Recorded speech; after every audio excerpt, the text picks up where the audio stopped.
Otep à tous, bienvenue sur la chaîne des panafricanistes par essence, par conviction et par excellence. Celle des citoyens kémites par nécessité et obligation de combat.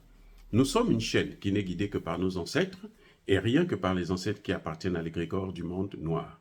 Par conséquent, nous ne croyons en aucun dieu venu de l'étranger.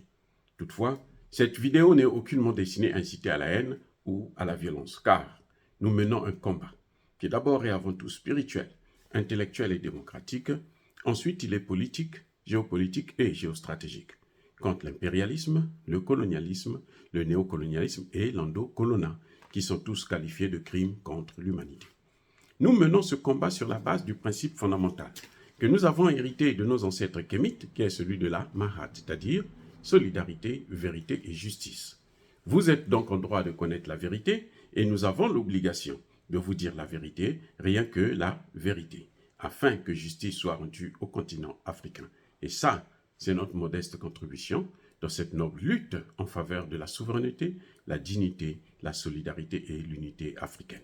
C'est exactement ça que nous appelons le panafricanisme.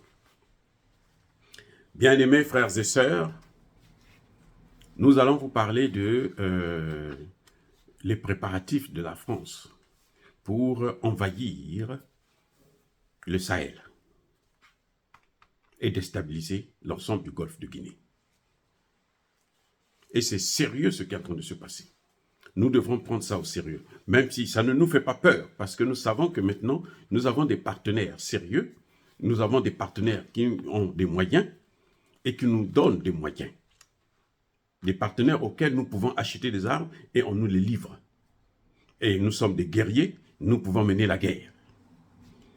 Vous avez, par exemple, en France, la France a envoyé deux aéronefs de transport des troupes de type A400M et dernier 328 en Côte d'Ivoire. Au Bénin, la France a au moins 2 hélicoptères militaires et plus de 40 véhicules blindés. Sans oublier que le porte-avions, l'un des porte-avions français, se trouve actuellement au port de Cotonou, au Bénin. Et on ne peut pas oublier près d'une centaine de rotations d'avions entre Paris et Dakar pour déposer des armes, des hommes. Bon, quand vous avez toutes ces arsenals, j'ajoute aussi près de 40 000 soldats français sont dans cette région-là, dans le golfe de Guinée. 40 000 au Tchad, Côte d'Ivoire, Gabon, Cameroun, et plutôt Sénégal, Bénin, Togo. Au Togo, le Togo a refusé, mais au Bénin, ils y sont. Près de 40 000 qu'il faut compter. Alors, ma question, c'est savoir, pourquoi un pays comme la France peut avoir autant de soldats dans un autre continent, à près de 7000 kilomètres de son territoire? Vous croyez que c'est pour venir manger les cacahuètes? Non. Parce que la France veut recoloniser l'Afrique, en commençant par le Sahel et en passant par le golfe de Guinée. Eh oui, c'est ça l'objectif de la France. Ça ne nous fait pas peur, mais il faut que nos dirigeants puissent prendre conscience. Parce que nous savons que nous avons les moyens. Même si on n'a pas les moyens militaires qui sont les mêmes que celles de la France, en tout cas spirituellement, nous en avons les moyens. Je ne peux pas concevoir, personne ne peut m'expliquer comment se fait-il qu'il y a une guerre en Europe. L'Ukraine, c'est l'Europe. L'Ukraine, ce n'est pas l'Afrique. Il y a une guerre en Europe. Si l'Ukraine, la France avait pris tout cet arsenal, ces 40 000 soldats qu'elle les envoyait en Ukraine, mais ça allait aider l'Ukraine. Peut-être que l'Ukraine allait gagner la guerre contre la Russie. Vous ne pensez pas? Puisqu'ils sont aussi forts que ça, ils allaient gagner la guerre. Oui, oui. Et pourquoi elle les envoie en Afrique? C'est ça, c'est le plan de recolonisation de l'Afrique. Maintenant, il y a une chose que vous devrez remarquer aussi.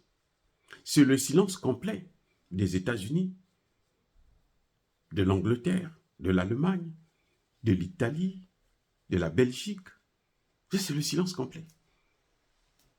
On se dit non, la France, les Américains avaient dit que la France c'est le gendarme de l'Afrique. Plus maintenant, parce que maintenant les Africains ne veulent plus. De plus en plus, les Africains n'en veulent plus. Nous n'en voulons plus. Donc, vous voyez, il y a une hypocrisie au niveau international et les gens sont surpris. Comment se fait-il qu'il y a la guerre en Ukraine, les Africains ne veulent pas condamner la Russie? Mais ce n'est pas fini. Vous savez, si, après la guerre en Ukraine, il y aura une autre guerre en Europe, oui, forcément, il y aura une autre guerre en Europe. Entre eux là. Parce que nous n'allons plus les laisser venir se faire la pluie et le beau temps en Afrique. Ça, c'est exclu. Alors, ils peuvent se dire que non, les Africains, ils n'en veulent plus. Donc, vous voyez, la France n'est pas seule dans ce plan de recolonisation de l'Afrique. Elle n'est pas seule. Elle est avec tous les pays de l'OTAN. Vous avez vu que quand la France est arrivée, a pu mettre la main donc, du nord du Mali, diviser le Mali carrément, empêcher aux autorités maliennes d'avoir accès à Kidal, qu'est-ce qu'elle a fait? Elle a fait venir Takuba. Et Takuba, c'est qui? Takuba, c'est l'armée européenne. Donc, ce qu'ils sont en train de faire là, les Français ne le font pas seuls et pour eux seuls. Ils le font pour l'ensemble des pays européens. En termes plus clairs, oui, les leucodermes veulent recoloniser le monde noir. Ils veulent revenir, hein, c'est-à-dire qu'ils se soucient de la période de la colonisation, ils se disent que c'était tellement beau pour eux, qu'ils se disent qu'il faut qu'on reprenne encore avec ça, parce que c'est bon, c'est trop bon. Ce qu'ils oublient, c'est que les Africains d'aujourd'hui ne sont plus prêts à se laisser encore dominer. Et que nous irons, nous nous battons jusqu'au dernier Africain. Nos enfants ne toléreront pas, ne vont pas nous pardonner si nous ne menons pas ce combat. Que la France puisse le savoir. Et plus elle est en train de faire ça, plus le sentiment anti-français est en train de grandir. Le sentiment anti-français, les panafricanistes, certains panafricanistes peureux, frileux, hein, ce que j'appelle, l'autre appelé le panafricaniste frelaté, ce panafricaniste-là, qui a peur en disant non, nous on n'a pas de problème avec les Français, nous on a peur, on a des problèmes avec la politique française. La politique française est menée par des Français. Ce sont les Français qui ont nommé un président français. Donc le panafricanisme, c'est une réalité. Mais ce n'est pas un mouvement comme tel. C'est seulement un dégoût de ce que les Français font en Afrique. C'est dégoût, on est dégoûté. On est dégoûté. De ce que les Français, je dis bien. Pas. Emmanuel Macron ne vient pas en Afrique. Hein. Il ne vit pas en Afrique. Lui, il vient faire un tour, il reste une journée, il s'en va.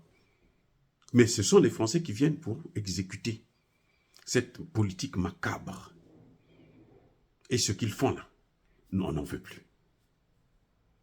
Mais il faut donc se préparer. Les Africains doivent savoir que ce que, je répète encore, ce qui est en train de se passer dans le Sahel, ce n'est pas pour le Mali, ce n'est pas contre le Mali, le Burkina Faso ou le Niger. C'est contre l'Afrique. C'est un complot contre l'Afrique. C'est le continent qui est attaqué. Y compris la Côte d'Ivoire. Sans Ouattara, bien sûr. Ouattara, il pourra partir en France. Sa femme, d'ailleurs, elle est française. Il pourra partir en France. Mais les Ivoiriens, là, ce qu'ils vont voir, ce qu'ils vont subir, ils vont regretter de ne pas soutenir le Mali, le Burkina Faso et le Niger. Ils vont le regretter. Vous savez, quand la France attaquait la Côte d'Ivoire, et c'était ça la plus grosse erreur de nos pays, heureusement que tous ceux qui ont géré le pays à cette époque ne sont plus. La France est en train d'attaquer la Côte d'Ivoire avec Laurent Gbagbo. Le Mali jubile. Le Burkina Faso aide la France. Comme le Rwanda est en train de faire, aider les États-Unis à piller le Congo démocratique. Le Burkina Faso a fait ça pour la France. Où en sommes-nous aujourd'hui? Est-ce que ce n'est pas le tour du Burkina Faso et du Mali? Est-ce que ce n'est pas leur tour? Dites-moi maintenant. Vous-même, vous voyez. Ces pays-là étaient là, ils soutenaient. Le Burkina Faso, de Blaise Compaoré, est allé même plus loin. Les rebelles étaient formés militairement au Burkina Faso.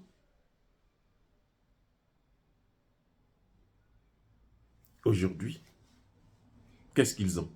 C'est le même, hein? Ce n'est pas un autre pays. C'est la même France, le gendarme de l'Afrique. C'est la même France qui est aujourd'hui en train d'attaquer le Mali et le Burkina Faso. Heureusement qu'au Mali et au Burkina Faso, nous avons eu maintenant des soldats qui sont prêts à donner leur vie pour sauver le pays. Heureusement. Mais imaginez, regardez, c'est maintenant la Côte d'Ivoire qui jubile, qui soutient carrément la France pour que la France puisse faire la guerre au Mali, au Burkina Faso. Le monde tourne. Donc les gars, il faudrait que nous comprenions que ce qui est en train de se passer aujourd'hui dans le Sahel, Burkina, Mali, Niger, ce n'est pas le Sahel seulement qui est visé, c'est tout le golfe de Guinée. Dire cela, c'est inciter à la haine ou à la violence. Non, il n'y a pas colère, veille à Malembe. Encore une fois de plus, bien-aimés frères et sœurs, soyez bénis. Je persiste et je signe, soyez abondamment bénis par le Dieu des Kémites et par nos ancêtres angélisés. Mais que tous ceux qui persécutent le continent africain le pillent et le déstabilisent, qu'ils soient noirs, blancs, chinois, arabes, indiens ou qui qu'ils soient punis, maudits, foudroyés, neutralisés, écrasés, effacés par ce Dieu des Kémites et par nos ancêtres angélisés. Vive l'Afrique éternelle, j'ai dit et j'assume.